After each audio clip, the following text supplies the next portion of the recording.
Assalamualaikum warahmatullahi wabarakatuh. Selamat sore, Tribuners semua. Hari ini kita ketemu lagi dalam acara B2B, Business to Business, Tribun Lampung. Dan hari ini kita kedatangan tamu yang sangat istimewa, teman lama saya, adik saya, yang cantik, sukses, ya luar biasa, wanita karir. Dan kita akan berbincang banyak hal hari ini dengan orang yang sangat berpengalaman di dunia perbankan.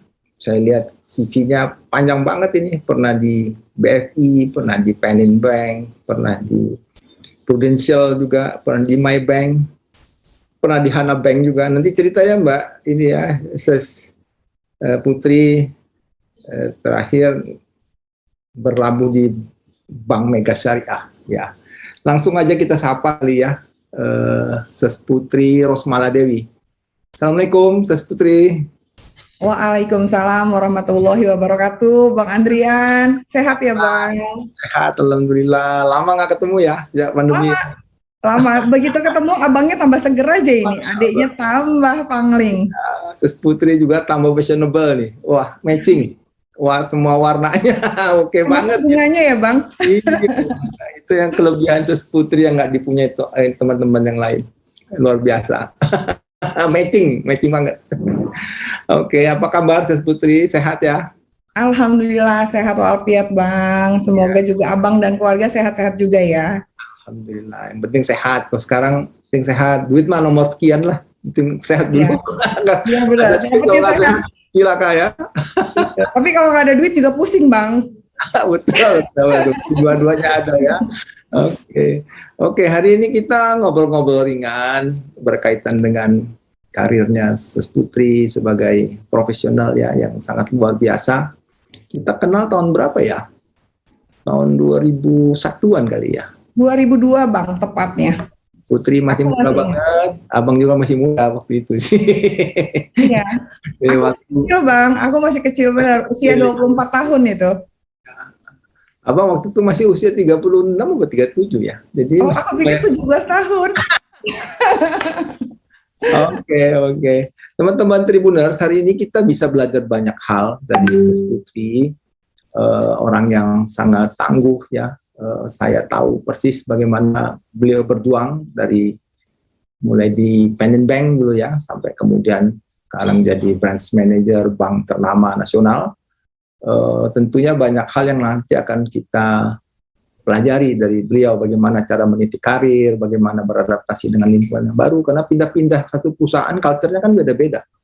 Kemudian bagaimana terus bisa berprestasi sampai hari ini, dan temannya banyak banget, karena beliau ini juga aktif di banyak organisasi, bendahara di banyak tempatnya kayaknya, bendahara selalu dianggap punya duit kali ya. Dianggap amanah kali Bang. Ya, catatan saya bendahara di Indonesia Marketing Association, di SINDO ya, Asosiasi Bank Syariah Indonesia, masih sekarang juga di bendahara di Masyarakat Ekonomi Syariah sama Pak Mukri ya, Profesor Mukri ya. Ya. Kasirnya Pak Mukri ini, NU. Terus di BMPD juga wakil bendahara, dan di Forum Komunikasi Industri Jasa Keuangan di bawah OJK ya, wakil bendahara juga. Jadi banyak sekali kegiatan di luar tugas sehari-hari, sehingga Ses Putri ini temannya banyak banget gitu. Nah ini juga kita harus belajar bagaimana kita membangun jaringan, membuat network, dan bisa diterima di banyak tempat. Mungkin boleh cerita sedikit, kita mulai ya Ses Putri, bagaimana dulu memulai karir. Masih muda banget kali ya. Iya. Masih kinyis-kinyis tuh. Itu sulit dibayangkan saat itu Bang. Tahun berapa tuh? 2002 ya? Saya masuk Bang Panin, kenal abang itu tahun 2002. 2002 ya. Iya. Masih sama Bang Jelani waktu itu ya. Iya, itu benar-benar suhu di atas suhu itu. Benar-benar Bang Jalani juga nonton. Minggu lalu sama Bang Jalani kita ngobrol banyak hal. Bagaimana pindah kuadran dari profesional jadi entrepreneur. Hari ini yang cerita muridnya ini, murid terbaiknya. Saya harus lapor dulu sama Pak Jelani. Pak, izin ya Pak. Oke, terus Putri boleh cerita kali bagaimana memulai karir dan bisa membuat prestasi yang banyak sehingga terus karirnya naik gitu. Dari bank panen, kemudian pindah ke bank yang lain. Kayaknya di hire terus ya, dibajak terus nih, kelihatannya ya. Pro hire ya Bang ya. Itu Ya. mentalnya harus kuat itu Bang. Kalau hati Bang. Silakan Putri. Iya, baik Bang Andrian. Ya gitulah. Sebetulnya kalau dibilang keberanian dari seseorang yang mau meniti karir khususnya wanita itu benar-benar main di mental.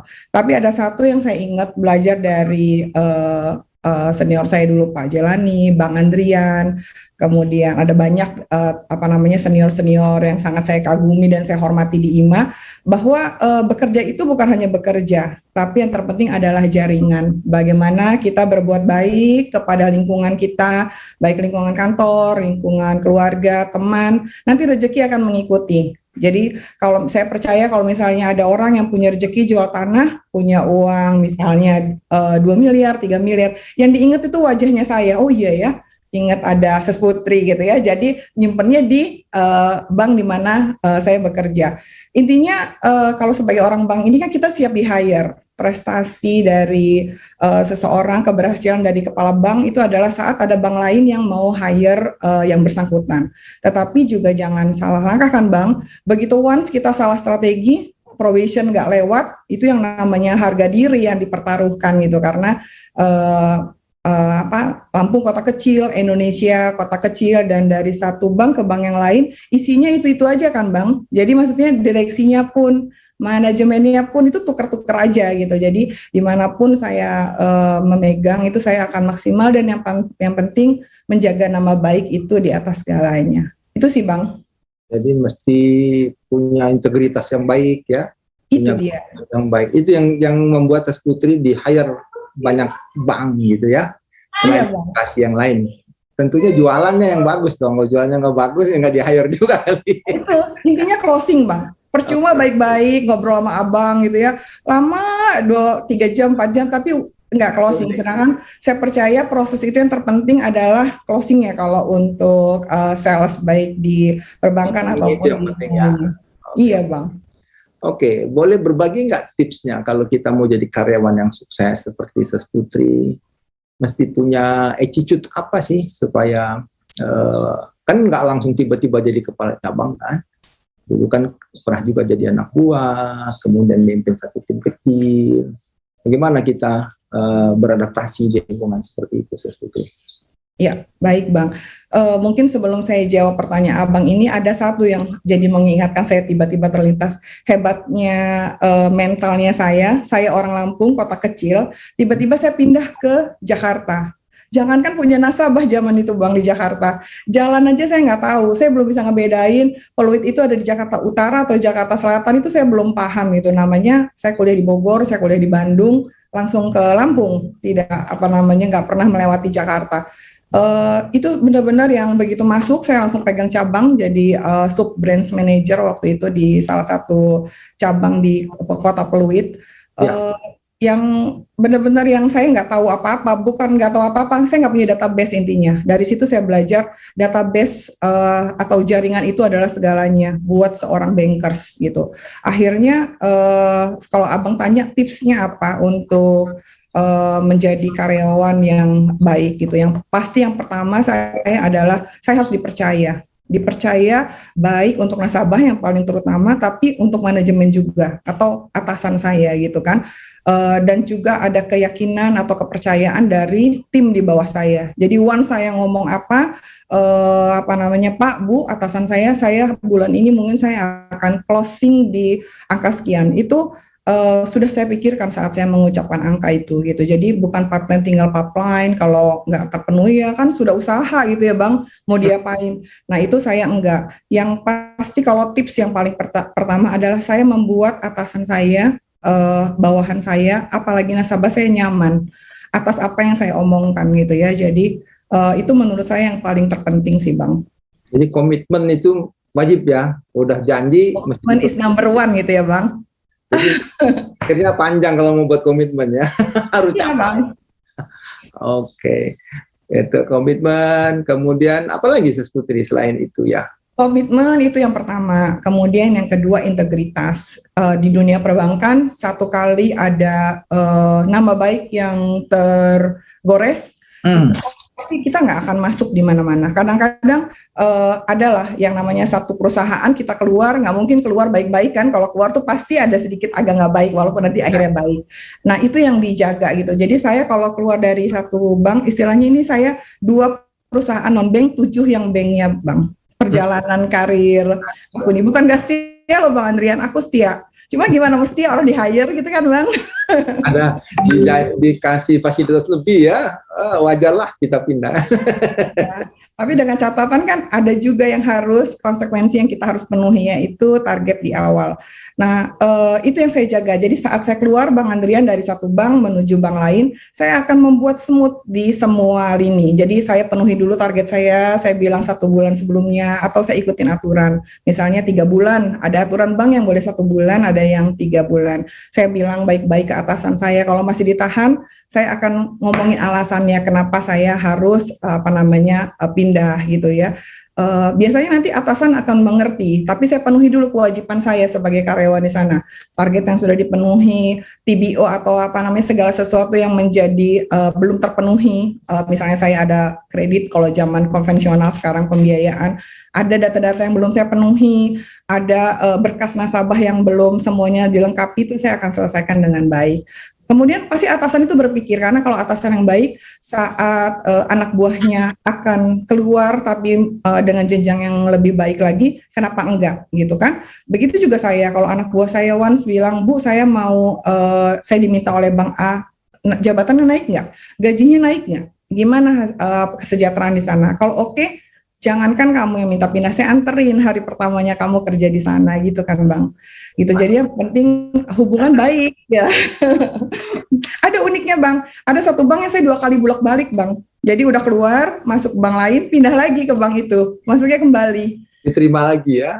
Iya, memang diminta lagi gitu kan, diminta lagi. Sama kayak saya saat ini akhirnya saya hijrah, alhamdulillah Bang. Ini bank syariah pertama saya, Bank Mega Syariah. Sebelumnya saya di Bank Mega Konven juga gitu, pernah di Lampung. Itu kan artinya manajemennya pun sama. Jadi kalau waktu saat saya keluar dari Bank Mega sebelumnya di Lampung, kalau hubungan tidak baik, pasti nggak mungkin juga bisa kembali lagi. Lagi lah ya. Iya Bang. Oke, komitmen, integritas, apa lagi Sis Putri kalau pengen? Komitmen, integritas, attitude, harus tahu bos sama leader bedanya apa gitu ya. Saya nggak mau jadi bos, tapi saya mau jadi leader gitu. Kemudian di kantor kita adalah atasan dan bawahan, kita teams, tapi di luar itu kita teman, kita saudara. Itu yang selalu harus ditekankan. Kemudian yang pasti bekerja dengan sepenuh hati Bang, karena kalau kita nggak bekerja sepenuh hati, kita nggak bisa mengelabui orang di sekitar kita ataupun atasan di Jakarta ini nggak lihat saya kan sendiri di Lampung gitu. Tapi kan Allah Maha tahu. Jadi kalau saya meyakini intinya di hati saya harus kerja sungguh-sungguh gitu. Kalaupun ya mesti sungguh-sungguh, habis-habisan ya. Iya, jadi kalau di hati ada sedikit saya pagi hari bangun, aduh gue kerja lagi ya, males banget nggak sih? Nah itu ada yang salah di diri saya langsung introspeksi. Yang salah bukan kantornya, tapi yang salah adalah diri saya gitu Bang. Banyak nih ya syaratnya, nggak gampang juga sukses ya ternyata ya. Ada komitmen, punya integritas, mesti fokus, all out gitu ya, mesti teamwork juga sama yang kuat, atasan bawahan, banyak pasti ya. Kayaknya penampilan penting juga ya. Itu dia Bang, kan bonusnya orang masuk bank bukan cuma taruh uang ataupun tarik uang ya Bang, bonusnya dia lihat yang indah-indah katanya kan. Gitu. Mungkin itu juga lah, setidaknya sebelum saya menyayangi orang di sekitar saya, keluarga, teman-teman di kantor, teman-teman di luar, saya harus menyayangi diri saya sendiri. Dan bukti saya menyayangi diri saya sendiri walaupun tidak terlalu berlebihan adalah merawat diri aja sih Bang itu. Rapi selalu ya. Iya, benar Bang. Penampilannya fashionable, penting nih. Penting ya. Apalagi kan masih mahasiswi Bang, ini Bang masih mahasiswi abadi, jadi harus selalu fashionable. Di perbankan itu penampilan penting banget karena kan yang mau ditaruh duit orang kan, soal kepercayaan. Benar, setuju. Oke. Nah, nanti ada pertanyaan mungkin sebelum lupa soal milenial. Tapi sebelum ke sana, Abang mau tanya, itu waktu masuk Jakarta gimana? Ketika nggak punya teman, nggak punya kenalan, nggak punya relasi, gitu, nggak punya nasabah, tapi tetap bisa berprestasi. Apa yang dilakuin? Iya, jadi waktu pertama saya masuk ke Jakarta, hebatnya itu ya mungkin apa namanya Allah sayang aja. Saya pertama kali masuk ke Jakarta itu masuk ke dunia asuransi, Bang. Eh, Kalau boleh disebut prudensial itu ya. Tapi untuk ke banknya, untuk pegang bank, itu keren banget dapat jabatan Bang. Regional Head apa namanya untuk BII zaman itu. Untuk Bank BII, akhirnya saya pindah ke BII-nya kan, regional head untuk Jakarta Raya. Jadi saya megang Jakarta, Atau DKI, ya, keren di ya. luar Bogor, Depok lah itu nggak, pokoknya Jakarta Utara, Selatan. Begitu masuk, saya tuh harus dalam satu hari itu harus ke 2 regional. Jadi ada 4 regional, Jakarta Utara, Jakarta Selatan, Barat, dan Timur. Itu apa namanya? Saya sampai bingung. Untung saya dikasih sopir gitu ya, yang tahu Jakarta. Wah, ini gimana caranya gitu? Saya menguasai daerah dulu lah, menuju dari Kelapa Gading, saya mau ke Pondok Indah, nembusnya di mana gitu, karena ujung utara dan selatan.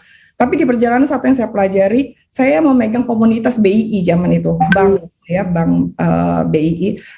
Saya jaga hubungan baik sekali, baik dari manajemen topnya, sedang-sedang level kepala cabangnya sampai ke marketingnya, Bang. Sampai akhirnya di perjalanan salah satu manajemen dari bank ini, dia bilang ini si Putri ini kayaknya nggak cocok deh kalau dia di asuransi. Kok dia bisa closingin nasabah-nasabah melebihi si asuransinya waktu itu, dia bilang. Kamu cocoknya jadi orang bank nggak sih? Saya bilang saya juga latar belakangnya adalah bank gitu.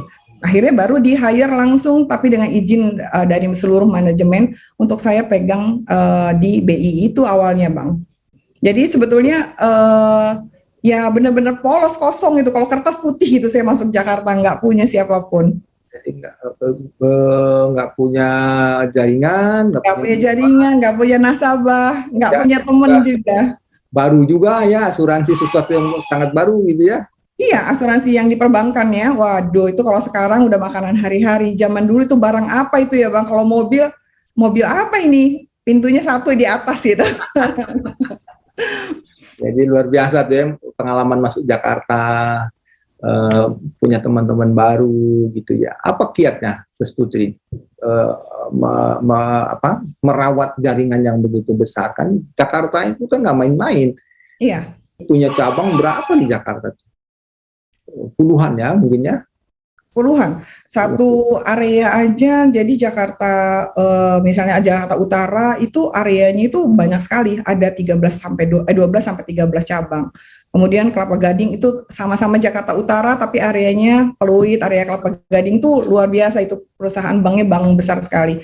Kalau Abang tanya kiatnya apa, yang pertama itu saya selalu apa adanya. Saya bilang ke tim gitu ya, ke manajemen, saya ini orang daerah, aslinya dari Lampung, saya tidak tahu daerah apa namanya jalan, tapi kalau yang namanya orang Sumatera ditaruh di hutan pun saya bisa hidup. Jadi saya cuman waktu saat saya ditaruh di cabang baru, kebetulan itu di daerah Pluit, cabangnya baru peresmian, nggak ada database, Bang. Padahal saya udah mati-mati sama manajemen saya mau pindah ke bank A ini, tapi saya tolong dikasih cabang yang sudah ada database. Insya Allah saya bisa maintain nasabah di database tersebut.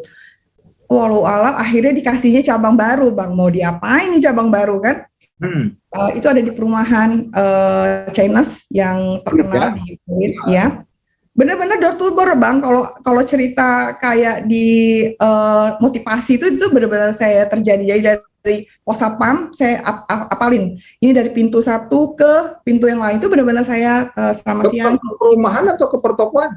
Perumahan dulu, karena saya itu di perumahan mewah, Bang. Jadi kalau di misalnya Abang tahu itu ada mall Pluit Village, belakangnya itu ada perumahan miliknya orang tuanya Pak Ahok waktu itu. Jadi orang tuanya Pak Ahok tinggal di situ maksudnya. Ya semua ya. Iya, jadi ya gitu. Jadi saya perkenalkan diri saya, baru ini kantornya di depan gitu. Lama-lama kita bikin komunitas, bikin senam pagi, bikin di sana. Gampang kan masuk ke rumah-rumah seperti itu, gimana caranya, Ses Putri? Itu Dan dia Bang. kalau ngetok pasti ketemunya pembantu. Anjing Bang, pembantu di sana semua orang kan apa namanya pelihara Anjing. dogi ya, udah apa namanya udah Dogi. terbiasa gitu. Ya saya tuh benar-benar waktu pertama saya dikasih timnya langsung banyak karena kita buka cabang baru. Cuma saya itu membawahi satu perusahaan besar gitu kan, satu perusahaan besar yang ada di gedung itu gitu. Jadi saya juga maintain dia, tapi kan nggak mungkin. Nasabah perorangan itu penting karena retail itu adalah segalanya untuk di perbankan. Benar-benar setiap hari Sabtu pagi saya datang, kita senam pagi, bawa makanan, Gitu ya, bawa ya makanan. ngobrol-ngobrol Bang, nggak kuat panas, sok kuat panas gitu. Tapi tahu kalau di sana kebiasaannya, kalau dia sudah percaya satu orang yang jadi apa namanya tokohnya, dia akan ajak tuh semuanya gitu kan. Influencernya lah ya, dia Ya ajak. benar-benar dia kayak abangnya lah kalau di Lampung tuh ya, saya deketin Dapat abangnya. satu, dapat semua gitu ya. Dapat semua. Masya Yang Allah. luar biasa, kenapa dari Pluit bisa pindah ke Kelapa Gading ya? Sebetulnya karena udah selesai dulu targetnya di Pluit dan baru saya di apa namanya pindah ke Kelapa Gading. Karena Kelapa Gading dulu katanya kan kepala naga gitulah ya, kepala naganya untuk target Jakarta gitu, Bang. Jadi ininya apa jurusnya masih pakai jurus lama dong itu ya? Jurus Iya. zaman dulu kala itu yang canvassing masuk ke perumahan, masuk ke komunitas dengan olahraga. Itu kan ilmu zaman kita dulu yang lama-lama, zaman abang itu. Kan saya ngambilnya pelajarannya dari abang dong, benar nggak? Karena orang yang di komunitas itu pasti yang punya uang, karena kalau dia lagi sibuk dengan cari kehidupannya, dia nggak berkomunitas dulu bang. Bener nggak bang? Masuk akal kan? Tapi sekarang kan gini, Ses Putri, tantangannya kan anak buah Ses Putri mungkin bisa di atas 75% milenial kan sekarang ya? Ya saat ini, itu kan dulu bang, itu tahun 2000, saya masuk Jakarta itu 2011 bang. 2011 ya. 2011. Sekarang kan tantangannya udah beda. Beda banget. Waduh, kayaknya berubah 360 derajat, Bang. Tuh bagaimana tuh? Dia yang harus ikut kita atau kita yang ikut anak-anak milenial tuh sekarang? Yang pasti kita harus ikut anak milenial, Bang. Sekarang ini harus belajar TikTok. Saya bilang kalau saya gerak-gerak lucu nggak sih? Udah emak-emak masih gerak-gerak. Tapi ternyata memang harus masuk mengenalkan produk. Misalnya kita punya produk M Syariah gitu. Ya udah dibuat TikTok tapi dalam bentuk M Syariah, di-share di apa namanya di media sosial. Kemudian ikut di semua organisasi, baik organisasi apa namanya yang berhubungan dengan perbankan. Ya tadi itu kayak Abang bilang jaringan kok jadi bendahara semua ya. Setidaknya ke anak milenial ini kan tarik ulurnya agak beda dari kita dulu. Kayak layangan kan bang, nggak bisa terlalu diulur. Bisa di-push gitu, nggak bisa kayak kabur dia bang. Dipanen itu lari ya?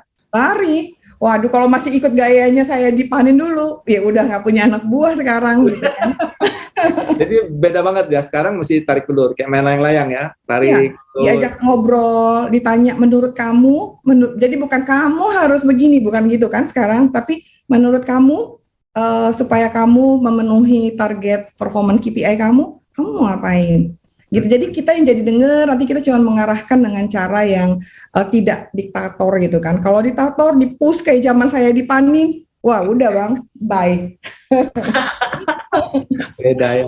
Ini penting nih buat teman-teman yang menyimak acara ini, yang jadi leader, udah zaman sudah berubah nih ya, berubah banget gitu. Jadi kayaknya ada orang OJK yang nonton sama orang BI ini. Jadi kalau pengen sukses, sekarang leadernya yang mesti ngikut milenial ya. Oke, kan berubahnya banyak banget tuh. Cara konvensional kayaknya sudah nggak bisa dipakai kali ya. Udah nggak bisa bang, ketinggalan kita. Masih pakai big data, masih funneling. Tapi personal touch-nya masih mungkin ya. Kalau personal touch masih, cuman kita bukan jadi bosi, tapi kalau saya meyakini ya dia harus dijadiin coachingnya itu dua arah, bukan saya yang kamu harus begini, tapi dikembalikan juga menurut kamu, kamu udah melakukan hal yang benar belum gitu kan? Udah Bu, ya tapi kalau udah hasilnya mana gitu kan? Jadi lebih ada dua arah. Kalau zaman dulu kan pokoknya nggak mau tahu prosesnya, saya cuma mau tahu hasil gitu nggak sih Bang? Oke. Iya. Zaman dulu kan briefing pagi, briefing sore, udah selesai. di push aja, nggak mau tahu, pokoknya dapet kan. Sekarang beda ya. Tidak. Jadi tetap ada ada uniknya Bang saat ini. Tetap ada. Jadi uniknya itu teman-teman tim milenial ini dia lebih pintar segala sesuatunya. Jadi misalnya kita kasih KPI. Kalau zaman dulu apa kata bosnya, iya aja yang penting nilainya baik. Tapi kalau sekarang untuk melihat KPI, Key Performance Indicator, itu dia udah punya kalkulator sendiri dan dia udah pintar ngitung gitu. Jadi kalau saya arahin kamu harus banyak di sini, enggak Bu, kalau saya banyak di sini, tapi nilai saya B. Kalau saya banyakin di sini, baru nilainya A gitu. Jadi oh gitu. Jadi kamu lebih fokusnya di sini. Iya, saya nggak mau maksain ini. Saya mau maksain yang itu aja gitu. Jadi anak sekarang itu kita berpikir 2, dia udah berpikir 5 gitu. Jadi kita hanya mengarahkan sih. Oh gitu ya, berubah banget ya. Jadi gimana caranya supaya efektif tuh selain tetap coaching konseling tetap dong, tetap ada ya. Tetap harus. Tapi lebih humanis lah dibanding zaman dulu ya. Dulu kan ada juga coaching konselingnya ada. Kalau saya ikut gayanya bos saya dulu, zaman saya di Lampung, Mbak, waduh udah nggak ngerti lagi gitu kan, udah pada kabur. Jadi kalau sekarang itu mereka lebih pendekatannya itu mereka happy bekerja di institusi ini, apapun perusahaannya. Dengan dia happy, dia akan ada motivasi untuk dia lama stay di situ dan merangkai karirnya di perusahaan itu, Bang. Kalau misalnya dia merasa saya nggak nyaman dengan institusi atau perusahaan ini, dia akan lebih gampang berpindah atau dia buka usaha sendiri kan, anak milenial ini. Gitu, hal gampang, jual online aja udah dapat uang, sama lagi gajinya, bener nggak Bang? Kalau dipikir-pikir gajinya sama juga penghasilannya. Gitu. Jadi ininya tingkat kesulitannya lebih tinggi ya ngelola anak-anak sekarang. Saya mau tanya rekrutnya gimana sih? Kayaknya nggak begitu, Sis Putri nggak gitu masalah dengan anak-anak milenial yang ada di Mega Syariah ya. Ngerekrutnya gimana sih? Kan teman-teman kita banyak yang ngeluh, sekarang susah Bang rekrut anak-anak tuh. Turnovernya tinggi, baru kerja sebulan 2 bulan kabur. Sebulan 2 bulan kabur. Apa tuh tipsnya, Sis? Jadi kalau saya ini sekarang Lampung kondisi full tim. Memang kalau melihat dari petanya nasional, memang buat tim terutama tim bisnisnya itu agak kesulitan memenuhi tim ya. Insya Allah kita sih Lampung itu tuh full tim. Ya itu Bang sebetulnya yang di awal. Jadi kalau saya itu cuman di awal waktu saat dia probation 6 bulan itu di bawah monitoring ketat dari saya. Kenapa? Saya kan bertanggung jawab juga. Sometimes saya hire dia dari bank lain atau juga saya soalnya kalau untuk bisnis tuh nggak mau yang baru kalau baru lulus ada divisi khusus gitu. Tapi kalau untuk tim intinya itu biasanya hire dari tempat lain. Itu 6 bulan adalah tanggung jawabnya saya. Jadi saya monitoring ketat. Selanjutnya setelah 6 bulan masa kontrak habis, kemudian dia pengangkatan, itu saya benar-benar kasih kepercayaan sih Bang ke tim. Kan saya menyadari kalau saya selalu dipecut gitu ya, ekor ditarik, kepala dibetot gitu ya, capek, lelah gitu kan. Anak milenial nggak bisa digituin kan Bang. Jadi ya itu, tarik ulurnya saya kasih kepercayaan dia, saya cuma pantau secara angka, laporan pagi hari mau kemana, sore dia lapornya itu di WA group. Jadi mereka lebih suka sekarang mereka melapor dengan cara versinya mereka. Jadi dia nggak yang kalau dulu pakai format, bikin Excel, nggak banget Bang. Bikin Excel di depan komputer itu udah nggak banget mereka gitu kan. Jadi semuanya menggunakan yang lebih simpel. Milenial adalah kesimpulan kan katanya gitu. Milenial adalah simpel gitu kan soundingnya. Cari passionnya di mana, kita develop di situ ya kira-kira. Iya. Kemudian sekarang kan rekrutnya tuh online. Kemudian kerjanya pun kabarnya nih ya, saya kan udah nggak kerja lagi. Sebagian juga work from home. WFH.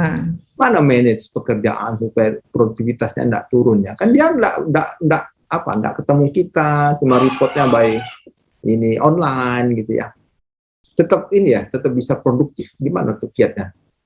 Dulu, Bang jujur aja di awal-awal sistem WFH, saya masih bingung pola gimana gitu ya. Karena kan Jakartanya pusatnya nggak rubah target, nggak ada potongan target yang ada dilebihin kan. Kalau udah begitu udah Juli udah lewat target ditambahin gitu, lazim lah di semua bank.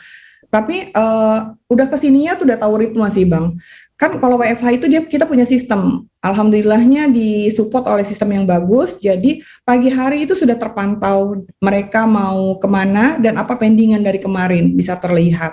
Kemudian yang kedua kita dibantu oleh sistem KPI yang detail yang sebetulnya dia belum sampai tanggal 30 atau tanggal 31 di akhir bulan, itu saya udah bisa baca nih pergerakan dia mau nilai apa dia gitu. Jadi sebetulnya memang didukung juga dengan sistem. Tanpa sistem susah Bang kalau WFH, soalnya kan orangnya nggak ada di depan mata kan.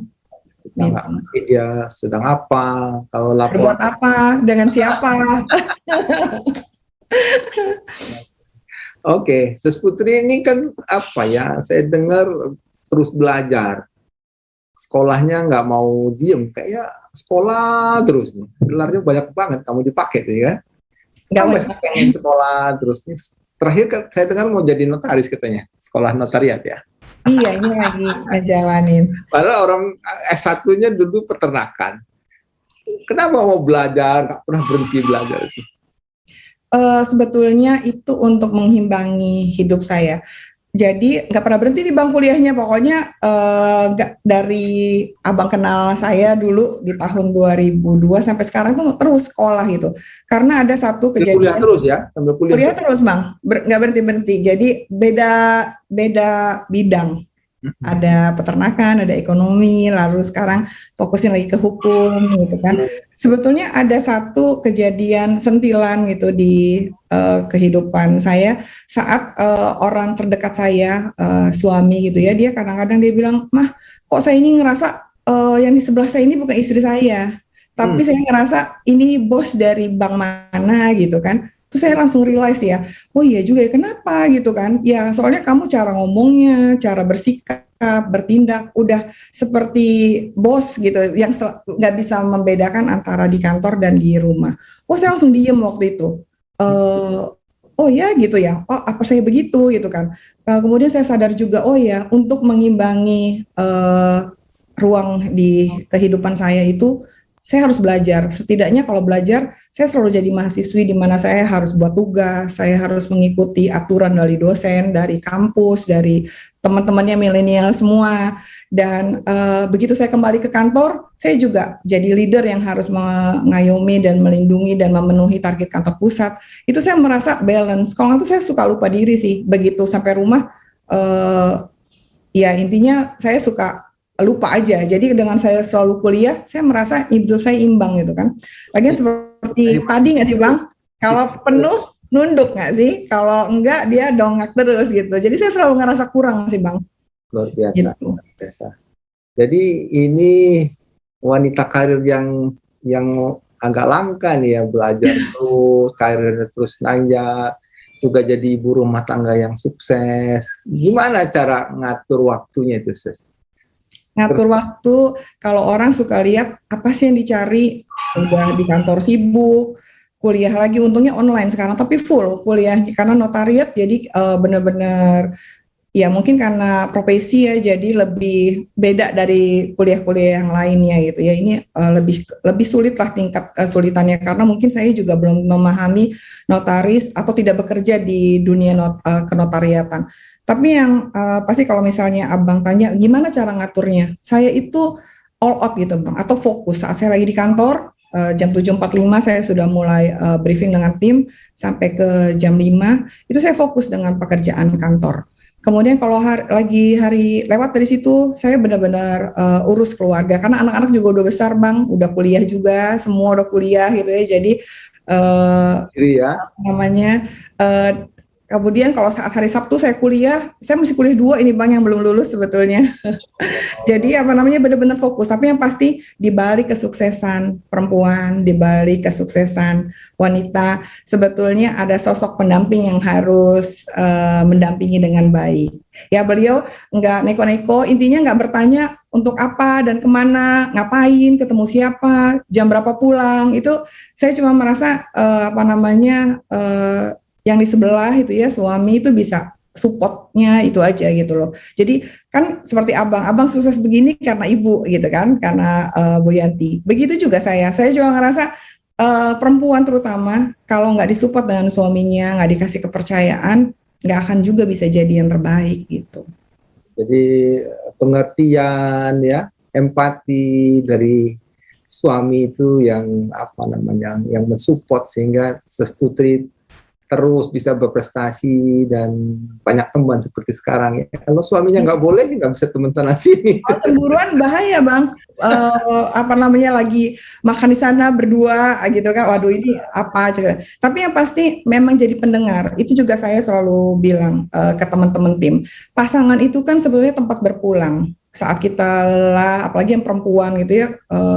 Suami kerja capek di luar dengan segala yang nggak bisa kita jelaskan, saat dia pulang kita hanya dengerin. Kan sebetulnya pasangan kita itu hanya minta didengarkan, benar nggak bang?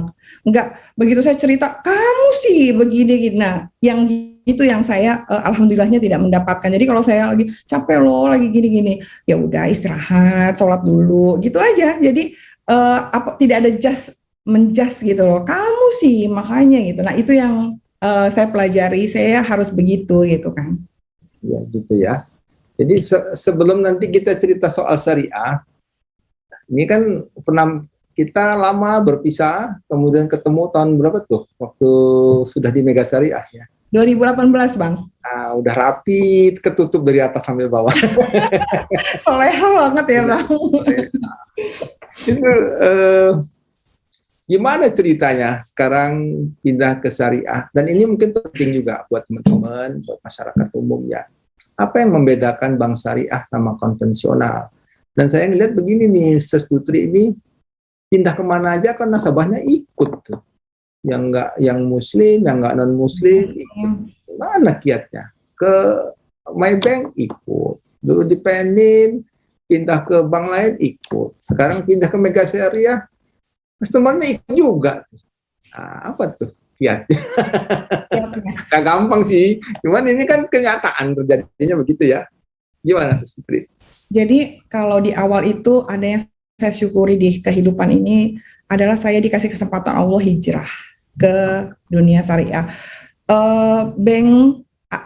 As a bankers gitu, itu my passion gitu. Passionnya saya dari dulu saya masuk peternakan tuh kecelakaan bang. Jadi waktu SMA tuh PMKA. Kalau sekarang PMDK gitu ya dari sekolah. Tiba-tiba saya loh kok masuk ke IPB. Loh, kok jurusannya peternakan gitu kan? Padahal dari awal kalau ditanya nanti kamu mau jadi apa nak gitu kan? Oh saya mau jadi kepala bank, bukan jadi orang bank bang. Tapi kalau ngomong tuh saya mau jadi kepala bank gitu. Ini salah satu bukti. Saya kemarin ngajar di Unila ditanyain, Pak, gimana hubungan antara pendidikan sama pekerjaan? Apakah inline ataupun bisa apa ya? Bisa beda bidang. Nah, ini salah satu bukti kan, orang peternakan bisa jadi orang bank gitu ya. Jauh banget tuh. Oke, lanjut. Ya, jadi apa namanya saya cuma mau membuktikan saya harus membahagiakan orang tua saya, mungkin karena kebanggaan juga gitu ya, anaknya kuliah dari sekolah tanpa tes zaman itu. Tapi di perjalanan saya itu selalu punya, kalau saya dipaksa di dunia peternakan, itu bukan passion saya, pasti saya nggak unhappy gitu, pasti saya tidak happy. Dan yang tahu bahagia saya itu adalah diri saya sendiri, bukan orang tua saya, bukan keluarga saya, tapi adalah diri saya sendiri. Tapi untuk tidak mengecewakan, saya terus jalan gitu ya, jalan. Kemudian alhamdulillahnya Allah juga kasih kesempatan masuknya ke dunia perbankan. Karena dulu kalau di di kampus yang berprestasi itu sudah ada perusahaan-perusahaan yang kasih uang saku atau sudah kita udah ada perjanjian lah. Itu BUN zaman itu. Begitu saya lulus BUN-nya tutup. Bank Umum Nasional tutup. Tapi karena memang sudah ada komitmen, karena dibantu uang saku, waktu itu seneng loh bang, anak mahasiswi udah dikasih uang saku 250.000 tuh, inget sekali. Tapi ada finance-nya. Di Bogor ya? Di Bogor. Kemudian ada finance-nya namanya BFI Finance. Karena saya terakhir itu saya kuliah di Unpad juga bang. Jadi saya ambil D3 Unpad PAP. Perusahaan administrasi dia PAP D3 ekonomi ya. Iya, itu saya masuk ke BFI Finance sambil kuliah gitu, sambil nyelesain gitu ya. Itu saya udah ngerasa, cita-cita saya sudah nyaris sampai. Itu finance tapi bukan bank. Nah, ya dipermudah lagi mungkin juga memang jalannya. Tiba-tiba ada Bank Panin buka di Lampung. Pulang tuh saya langsung ke Lampung. Gitu. Jadi sebetulnya saya yakin kalau kita berniat untuk jadi apa, diingetin setiap hari di sholat kita, itu pasti akan kejadian. Allah juga pasti kasih, kayak anak kecil mamanya minta es, enggak, pilek, minta es minta es, kasihan juga akhirnya udah dikasih ya nak esnya, tapi ada prosesnya gitu kan, gitu. Lalu kalau ngomongin syariah, cita-citanya kita sebagai orang muslim adalah untuk hijrah dan mengetahui secara detail tentang ekonomi syariah, perbankan syariah. Nah ini yang saya dapat Bang, sesuatu yang memang saya cita-citakan dan jadi kejadian gitu kan. Kalau Abang tanya apa sih bedanya perbankan syariah sama konvensional, ya kan Bang, karena orang masih nggak banyak tahu, jauh berbeda. Abang tuh nggak begitu paham gitu.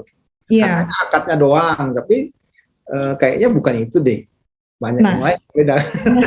Iya Bang, jadi intinya sebetulnya saya sambil kuliah notaris ini juga sebetulnya pengen mendalami tentang kesyariahan segala sesuatu yang berbentuknya syariah. Jadi saya juga larinya ke notaris tuh konsennya di syariah.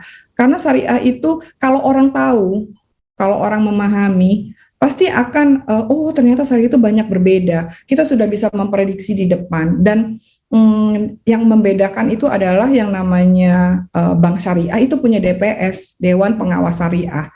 Jadi DPS itu adalah yang memperhatikan jalannya satu perusahaan syariah itu. Kalau dia menceng sedikit kan yang dosanya ini DPS-nya gitu kan. Jadi segala sesuatu tanggungannya si DPS gitu. Dan segala sesuatu kita ngomong di depan. Akad di depan itu semua sudah jelas, A to Z-nya dijelaskan dengan detail. Walaupun terlihatnya dia langsung lihat tuh, misalnya kalau outstanding ya, kalau di pembiayaan outstanding sekian, tiba-tiba dia harus yang dia bayar adalah sekian. Kok banyak angkanya? Karena memang sudah diprediksi di depan.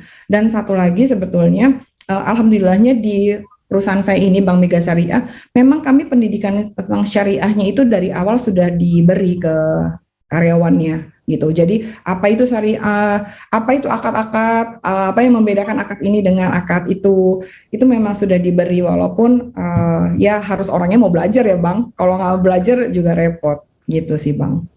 Ini potensi syariah ini kan gede banget, karena umat muslim itu kan gede banget di Indonesia kan, terbesar di dunia bahkan. Jadi iya, benar. Ekonomi syariah ini, kalau kita cerita masyarakat ekonomi syariah itu kan luar biasa tuh potensi ya. Contoh misalnya uang yang ada di masjid-masjid aja banyak tuh. Nah, bagaimana Sis Putri ngelihat potensi ekonomi syariah itu perkembangannya ke depan? Saya optimis yang namanya ekonomi syariah ke depannya itu akan lebih maju dari saat ini. Ini cuma sedikit kurang pemahaman aja sih Bang, karena orang masih berpikir kok mahal gitu, kok lebih mahal. Sebetulnya kalau saya khususnya di Bank Mega Syariah, itu kita tidak ada provisi, tidak ada biaya administrasi. Kalau penalti baik pelunasan sebagian ataupun keseluruhan itu memang tidak ada gitu kan. Dan sampai saat ini misalnya keadaan COVID ya Bang, ngomongin situasi kan di bank lain, waduh udah banyak yang restru, yang minta perpanjangan, yang minta segala sesuatu lah. Alhamdulillah sampai saat ini Bank Mega Syariah Lampung belum ada restru satupun gitu. Jadi kita memang benar-benar masuk ke bisnisnya si nasabahnya kita gitu. Jadi nggak yang dia nggak punya penghasilan, dia tertutup karena COVID, ada bisnis-bisnis yang memang nggak bisa berjalan. Kita langsung main hakim sendiri, itu di kita enggak, kita masih pendekatannya itu secara menyeluruh sih Bang gitu. Jadi OJK seneng lah ya Pak Bambang ya, ini Mega Syariah nggak ada restrunya. Semuanya aman, NPL-nya bagus banget gitu kan, aman-aman nih alhamdulillah. Cuma kita memang ada sisa dulu Bank Mega Syariah itu mikro Bang, pernah ada produk mikronya. Nah, mikronya sudah ditutup sudah lama, jauh sebelum saya masuk sini. Jadi masih ada sisa outstandingnya. apa namanya WO-nya ya, write off-nya. Tapi itu ada tim khusus, jadi dia di luar dari brands-nya sendiri gitu. Tapi ya itu kalau intinya kalau itu kan udah masa lalu gitu, yang kita tinggal penyelesaian aja. Cara penyelesaiannya pun unik kok Bang, gitu, beda lah gitu. Kalau syariah Win-win solution Bang, di itu katanya didampingin ya, dicari win-win solution ya. pendampingan. Nggak langsung dieksekusi pakai itu pihak ketiga nggak gitu ya? Boleh juga Bang, nggak ada caranya kayak gitu. Boleh ya tadi syariah ya? Nggak boleh Bang. Oke, debt collector gitu nggak boleh? Enggak, kita nggak ada debt collector. Jadi saya kadang-kadang suka bercanda ke nasabah, misalnya saat akad, Ibu, saya cuma berharap kita baik di awal, baik di tengah, baik di akhir, karena secara perusahaan Bank Mega Syariah tidak bisa menagih nasabah, tapi secara pribadi saya Putri itu bisa nagih gitu, bener nggak Bang? Oh iya baik Bu ya, yang penting hubungan baik kan karakter. Kan biasanya nasabah yang masuk sini juga nasabah hijrah Bang. Gitu. Oh, jadi nasabahnya pun udah tobat berarti. Jadi secara alam udah terseleksi sendiri ya. Jadi dia masuk situ karena memang mau hijrah juga ya. Iya benar Bang. Jadi kalau misalnya kita sama-sama aja ngomong di depan, intinya kita tidak ada denda loh gitu. Tapi ya nggak boleh nunggak juga karena sebelum jauh tempo remindernya kita itu nggak nagih tapi mereminder, mengingatkan, mendoakan semoga Ibu ada rezekinya tanggal 12 tanggal jatuh tempo gitu, hanya mengingatkan. Total nasabah berapa sekarang? Sus Putri kan yang buka pertama Mega Syariah di Lampung. Iya, sampai saat ini saya baru ngelihat ya di tadi itu sekitar hampir 6.700-an Bang. Oh, banyak ya? Banyak. Dan gede-gede. Bantu sinergi dengan Transmart Bang. Kan pengunjungnya Transmart dulu pernah ada program, ya akhirnya itu juga yang membantu juga. Nasabah premiumnya berapa persen? Gede ya? Prioritinya maksudnya? Priority. Ya, prioritinya ya sekitar kalau dari 6.700 itu ya sekitar berapa lah ya? Nggak banyak lah, 20%-an lah intinya. Karena kan kita bermainnya di lini untuk nasabah haji juga Bang. Nasabah haji kan dia untuk membantu mereka untuk mendapat porsi, itu kita ada juga tabungan hajinya. Nah itu yang punya porsi lumayan besar juga gitu. Tapi semua universitas kayaknya udah masuk Mega Syariah ya, gede-gede. Iya itu dia. Karena fokusnya Bank Mega Syariah itu hanya dua, di pendidikan, dunia pendidikan, sama rumah sakit Bang. Jadi segala sesuatu yang berbentuk pendidikan dan rumah sakit itu benar-benar kita fokus. Kita yang kejar-kejar malah, bukannya orang yang minta, tapi kita yang kejar nasabahnya. Mohon-mohon gitu. Gitu. Oh, nasabahnya yang minta masuk ya? Iya, bukan kitanya yang memang benar-benar bilang ke nasabahnya, kita fokusnya memang hanya bukan hanya, tapi sangat fokus di pendidikan dan rumah sakit gitu, course-nya. Itunya core-nya di situ ya, pendidikan. Ya. Oke, mantap sekali itu. Itu kalau dapat yang gede-gede udah selesai lah target-target tahunan gitu ya. Iya, tinggal bobosi yang guling-guling gitu ya Bang ya. Kan Abang banyak bantuin juga. Kan punya jaringan. Ini pandemi gimana? Pandemi, nah ini dia tadi saya barusan ngobrol juga tadi sama nasabah. Nggak ada masalah karena kami dari manajemennya itu tidak ada, kan kalau adanya di stop dulu, di freeze dulu pembiayaan atau kredit kalau di konvensional. Di kita malah benar-benar masih genjot banget Bang. Makanya kalau dilihat memang Bank Mega Syariah sampai bulan ini pun profitnya memang udah luar biasa berlipat-lipat dari tahun kemarin. Bonus gede dong kalau gitu ya. Amin. Iya kalau nggak dapat bonus Bang. Iya, kita baca koran, baca di Detikcom gitu ya, Syariah, Mega Syariah untungnya gede banget. Wah, luar biasa. Saya langsung ingat Putri, pantas bajunya bagus terus. Oke, ini nggak kerasa udah hampir 1 jam, Sus Putri. Saya mau mengakhiri. Kenapa Sus Putri itu ikut di banyak organisasi sih? Banyak banget kayaknya. Kalau nggak dibatas-batasin sampai jadi rebutan sana sini ya. Saya dengar di BMPD bendahara, di Abisindo juga bendahara gitu. Gimana? Kenapa banyak sekali organisasi yang dimasukin? Iya, jadi sebetulnya organisasi itu kan memang kita wajib bergabung karena di Asbisindo Asosiasi Bank Syariah gabung, FKIJK Forum Komunikasi Jasa Keuangan Sama itu OJK wajib ya? gabung, OJK iya ya? OJK itu OJK, kemudian BNPB, BNPD, BI. BI ya. Tapi kembali lagi mungkin saya meyakini satu tadi itu Bang di prosesnya berusaha menjaga hubungan baik, tidak pernah melakukan kesalahan, apa yang diomongin, apa yang dibicarakan harus sesuai dan di kenyataan dijalani. Kan kalau megang sesuatu bukan minta kan Bang, kayak Abang nih, saya ditaruh jadi bendahara IMA nggak minta-minta, Abang aku jadi bendahara dong, enggak kan gitu. Mungkin bentuk kepercayaan dan saya harus menjaga itu amanah, amanah yang harus memuaskan semua anggota dari apa namanya organisasi itu sih gitu Bang. Pasti ada kepercayaan dari baik ketuanya, pengurus ataupun anggota dari apa namanya organisasi itu sih Bang. Apa sih manfaatnya ikut-ikut organisasi begitu? Ada nggak efeknya ke kerjaan kita selain kita jadi banyak teman gitu? Ini kan aku ngikutin jalannya Abang, Abang balik nanya nih. Biar Aku biar nih yang lain pada tahu. role modelku kan Bang Andrian. Role model aku itu adalah Bang Andrian, 2 kali itu aku ulangin. Eh, Jaringan adalah segalanya. Pertemanan, persaudaraan, itu adalah jalan langkah awal kita untuk menjadi sukses di segala bidang. One day saya akan jadi notaris mungkin kalau Allah mengizinkan, atau saya menjadi pengusaha, atau saya jadi ibu rumah tangga sekalipun, tetap harus punya jaringan kan Bang gitu. Jadi saya cuma percaya aja, gunanya untuk apa? Gunanya bukan hari ini, tapi minggu depan, bulan depan, tahun depan, dan mungkin sampai saya waktunya nanti Allah akan ambil gitu. Yang penting di perjalanan ini buat baik, kan yang menilai saya baik atau enggak bukan diri saya, tapi mungkin orang orang lain kan. Dan saya tahu jauh dari kata sempurna ya Bang, gitu kan. Tapi berusaha berbuat yang terbaik dan terima kritikan Bang. Aku itu terima kritikan misalnya, Sus Putri, laporannya ini dong, mestinya jangan 3 bulanan tapi tiap bulan. Oke, kalau misalnya jadi bendahara ini kan nagih-nagihnya itu ya Bang. You know me well lah.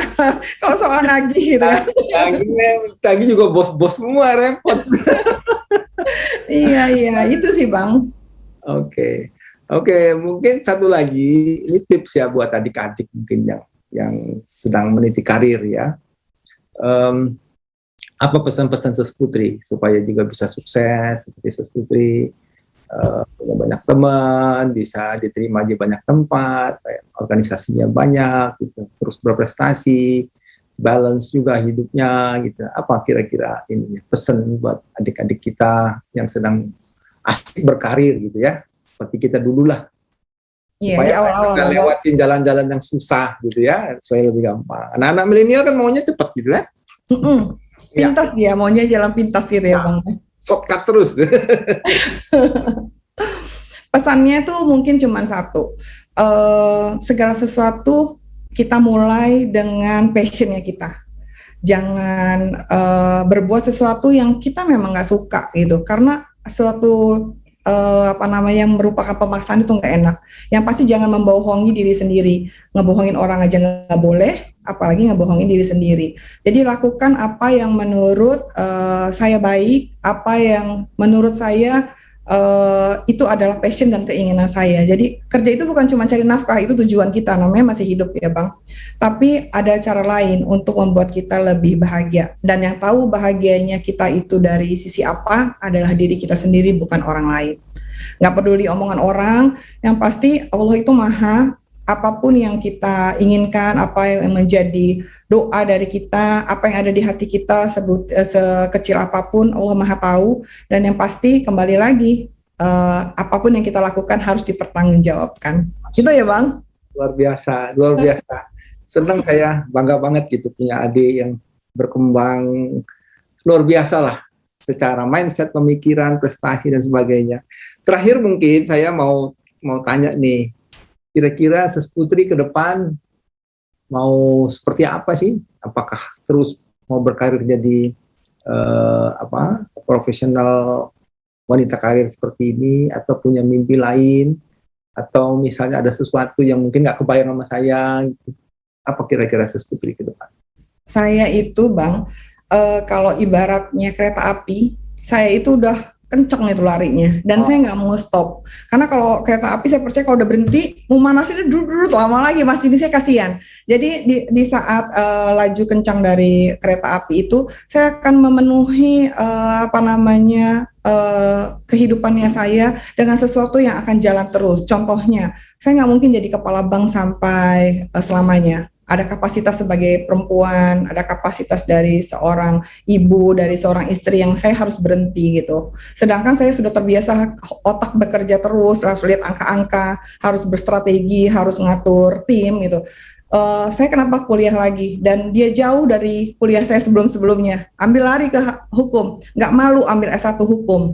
Ambil S1 hukum, kuliah hari Sabtu, masuk kelas benar karena zaman itu belum offline. Karena saya mau berpikir, saya harus menjadi sesuatu yang sampai usia saya banyak gitu, banyak bukan tua ya Bang, tapi banyak. Itu saya akan lari ke dunia notariat mungkin gitu, atau segala sesuatu yang sebetulnya hari-hari saya udah lakuin ini berkas-berkas gitu kan, ujung-ujungnya juga ke notaris gitu kan. Ada usaha juga yang harus dijalani, tapi mimpi-mimpi saya itu sudah tertata dengan baik. Ada waktunya, ada time-nya yang harus saya jalani. Tapi saat ini saya lagi fokus bekerja sebagai branch manager dari Bank Mega Syariah. Atas amanahnya saya akan melakukan dengan terbaik.